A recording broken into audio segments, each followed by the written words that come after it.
Dalam nama Bapa dan Putra dan Roh Kudus. Amin. Bapak, Ibu, saudara-saudari, umat beriman yang terkasih, salam sejahtera untuk kita semua. Sejenak kita syukuri segala hal yang boleh kita terima dan lalui di hari kemarin, serta memohon berkat dan rahmat Tuhan untuk hari ini, agar kita dimampukan untuk menjadi penyalur berkat-Nya di setiap perjumpaan kita dengan sesama.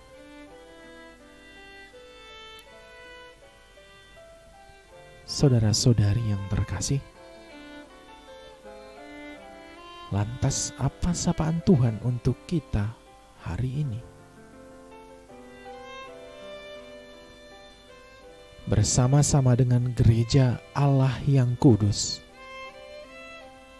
mari kita hening sejenak, sembari membersihkan hati agar pantas dan layak mendengar sapaan-Nya yang kudus.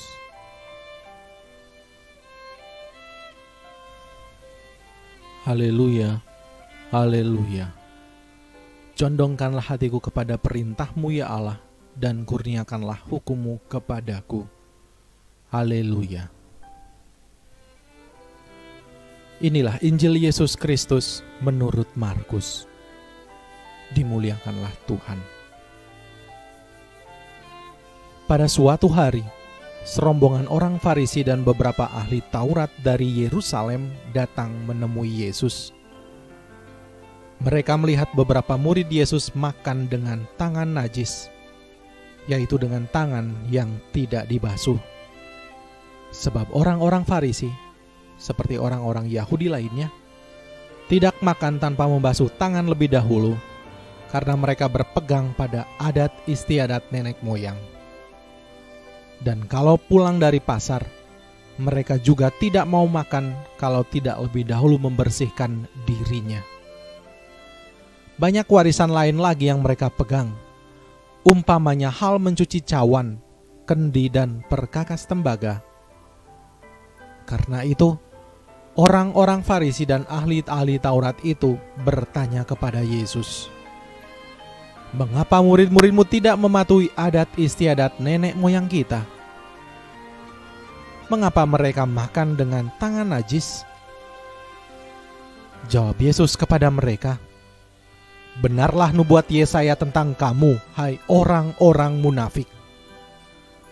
Sebab ada tertulis, bangsa ini memuliakan aku dengan bibirnya, padahal hatinya jauh daripadaku. Percuma mereka beribadah kepadaku, sebab ajaran yang mereka ajarkan ialah perintah manusia. Perintah Allah kamu abaikan untuk berpegang pada adat istiadat manusia." Yesus berkata kepada mereka, "Sungguh pandai kamu mengesampingkan perintah Allah, supaya kamu dapat memelihara adat istiadatmu sendiri. Karena Musa telah berkata, hormatilah ayahmu dan ibumu, dan siapa yang mengutuki ayahnya atau ibunya harus mati. Tetapi kamu berkata, kalau seorang berkata kepada bapa atau ibunya, apa yang ada padaku yang dapat digunakan untuk pemeliharaanmu, sudah digunakan untuk kurban, yaitu persembahan kepada Allah, maka kamu membiarkan dia untuk tidak lagi berbuat sesuatu pun bagi bapa atau ibunya. Dengan demikian sabda Allah kamu nyatakan tidak berlaku demi adat istiadat yang kamu ikuti itu. Dan banyak hal lain seperti itu yang kamu lakukan."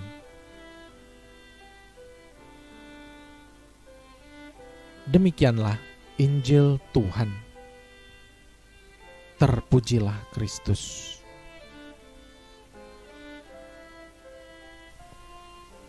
Bapak, Ibu, saudara-saudari, umat beriman yang terkasih, mereka datang kepada Yesus dan berbicara banyak soal tata cara dan adat istiadat.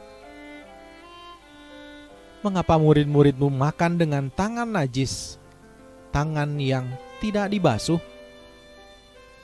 Mengapa murid-muridmu tidak mematuhi adat istiadat nenek moyang kita?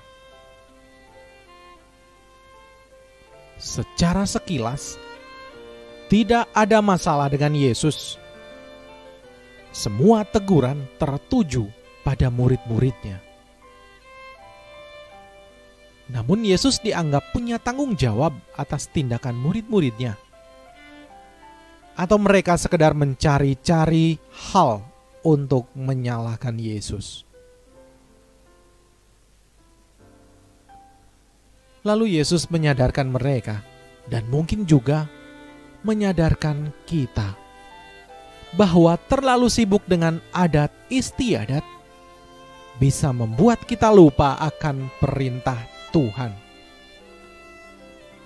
Orang mencari-cari celah dalam adat istiadat agar tidak perlu lagi melakukan perintah Tuhan. Contoh konkret yang Yesus angkat adalah tentang menghormati orang tua, yang pada dasarnya perintah ini berlaku seumur hidup.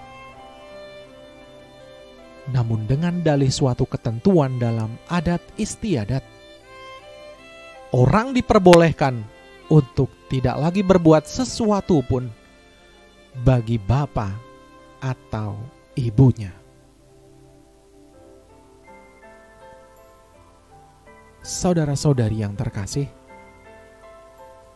maka kita perlu melihat lagi posisi kita. Apakah kita adalah orang yang taat pada adat istiadat, lalu lupa pada perintah Allah yang utama? Atau malah kita mencari-cari alasan dalam adat istiadat agar kita dapat mengesampingkan perintah Allah? Semoga kita tidak berada pada kedua posisi itu. Karena pada dasarnya, perintah Allah yang menjadi acuan utama dalam hidup kita. Perintah Allah yang menyata dalam adat istiadat, itulah yang baik dan benar.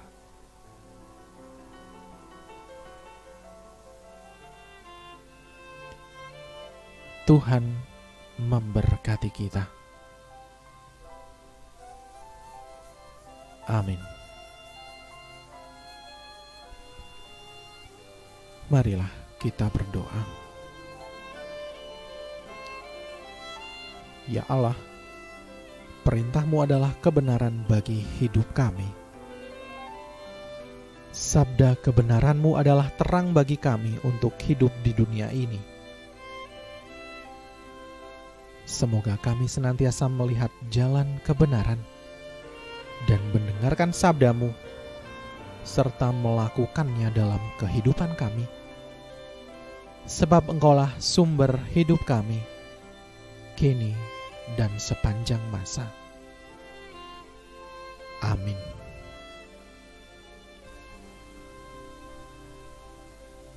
Kemuliaan kepada Bapa dan Putra dan Roh Kudus, seperti pada permulaan, sekarang, selalu, dan sepanjang segala abad.